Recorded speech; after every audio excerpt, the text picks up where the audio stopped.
Il était une fois, dans un petit village d'Afrique de l'Ouest, une jeune fille nommée Adama.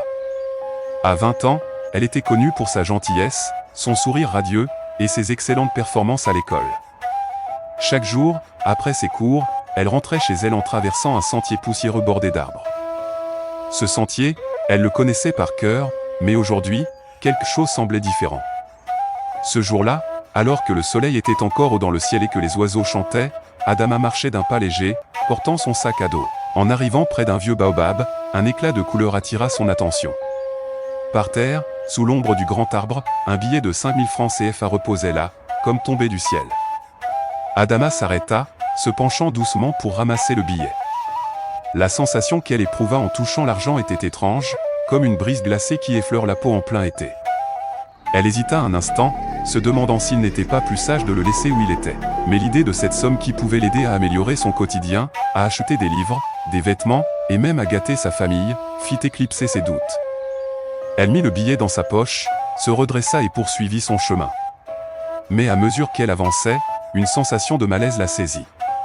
Un frisson parcourut son dos, et elle se tourna une dernière fois vers le baobab, comme si elle venait de déranger quelque chose de sacré. Mais il était trop tard. Le billet de 5000 francs CFA n'était pas une simple trouvaille. Il était déposé par un esprit maléfique, celui des ténèbres, qui cherchait à attirer des âmes innocentes. Mais Adama, ignorante de ce danger imminent, continuait son chemin, inconsciente de la malédiction qui venait de lier son destin à cet argent.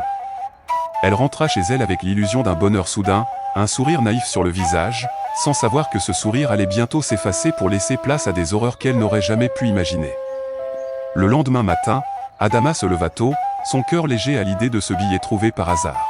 Elle s'habilla rapidement et, après un petit déjeuner frugal, elle se rendit au marché du village, un lieu bruyant où se mêlaient les odeurs d'épices et de produits frais. Les étals étaient remplis de marchandises colorées, et les voix des commerçants résonnaient, appelant les passants à acheter leurs biens. Elle se rendit directement chez un vendeur de vêtements qu'elle connaissait bien, un homme jovial qui tenait une petite échoppe pleine de pantalons et de robes. Depuis quelques semaines, Adama avait repéré un pantalon qu'elle rêvait d'acheter, mais son budget ne le permettait pas. Ce matin-là, avec les 5000 francs CFA en poche, elle pouvait enfin s'offrir ce qu'elle désirait.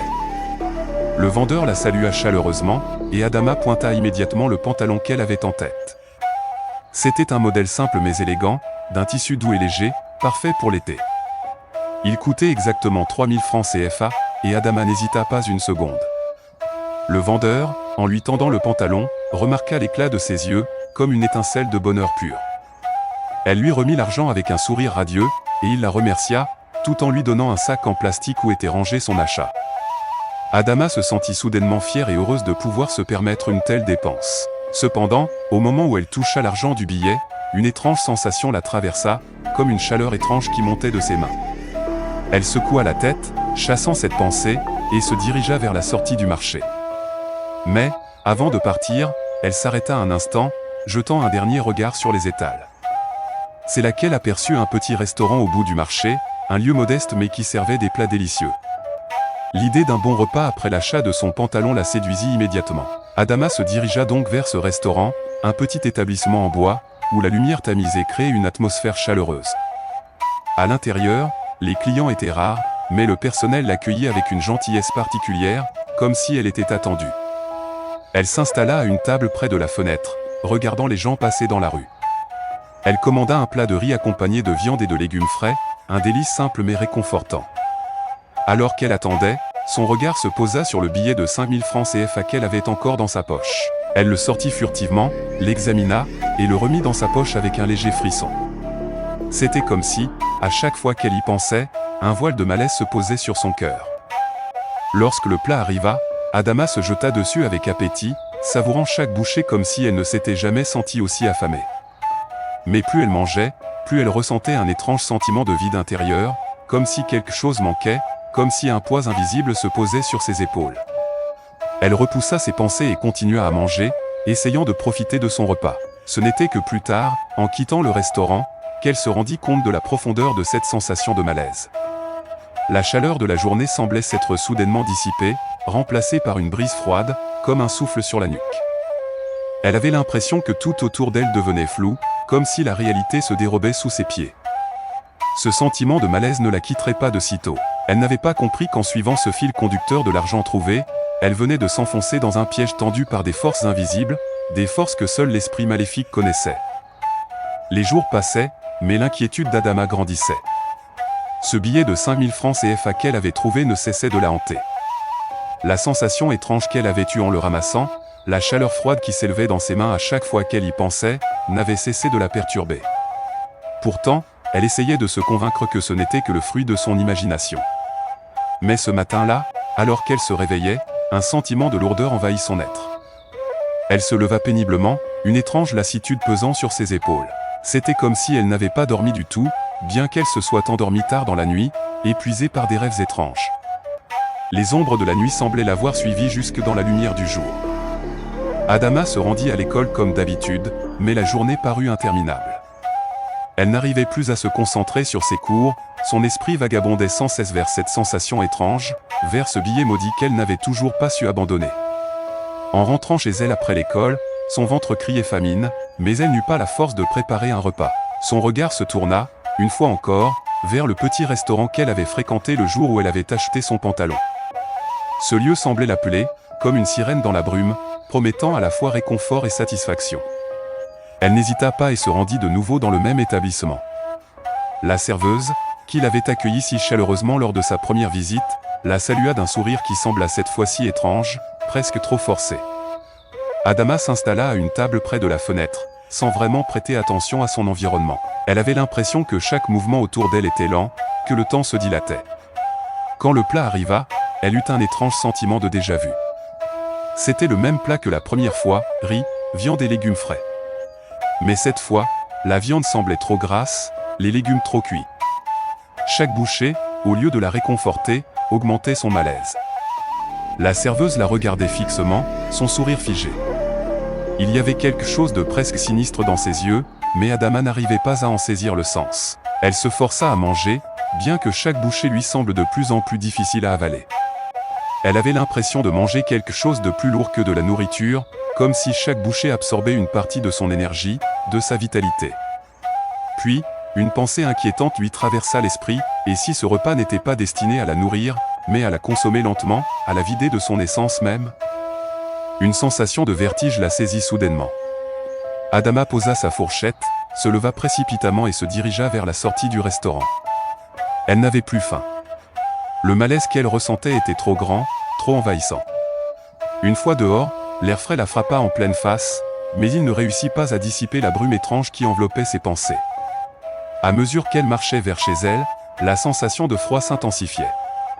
Les ombres semblaient se rapprocher d'elle, comme si elle suivait chacun de ses pas. Chaque bruit autour d'elle devenait plus fort, plus menaçant. Elle tourna la tête plusieurs fois, mais il n'y avait personne derrière elle. Pourtant, cette présence invisible, ce poids invisible, la poursuivait. En rentrant chez elle, son cœur battait la chamade. Elle referma la porte derrière elle, s'efforçant de respirer profondément. Mais il n'y avait pas de répit. Le mal qui s'était introduit dans sa vie, à travers ce billet maudit, s'était ancré en elle, plus profondément qu'elle ne pouvait l'imaginer. Les objets de la pièce se tordaient, comme si un voile de brume les enveloppait. Ses mains tremblaient, et elle sentait une chaleur suffocante envahir son corps. Les voix dans sa tête se firent de plus en plus fortes, et une présence sombre envahit la pièce. La brume se fit plus épaisse, tout autour d'elle. Les ombres dansaient, se tordant autour d'elle, comme si elle cherchait à la prendre. Dans un dernier élan de lucidité, Adama s'effondra sur le sol, serrant les poings, espérant pouvoir échapper à cette folie croissante. Mais il était trop tard. L'esprit maléfique qui avait déposé le billet maudit était déjà là, prêt à l'engloutir. Elle hurla une dernière fois, avant que l'obscurité ne prenne définitivement le dessus. Les jours suivants, Adama devint une ombre d'elle-même. Elle errait dans sa maison, comme une âme perdue, l'esprit envahi par une confusion insondable. Les autres habitants du village la regardaient avec inquiétude, remarquant son teint pâle, son regard vide, et son étrange comportement. Elle ne mangeait plus correctement, ne parlait presque plus à personne, et ses yeux étaient constamment fixés sur un point invisible, comme si elle attendait quelque chose, ou quelqu'un. Le lendemain matin, les habitants du village découvrirent le billet maudit, toujours là, posé sur le sol, attendant sa prochaine victime. Adama disparut sans laisser de traces.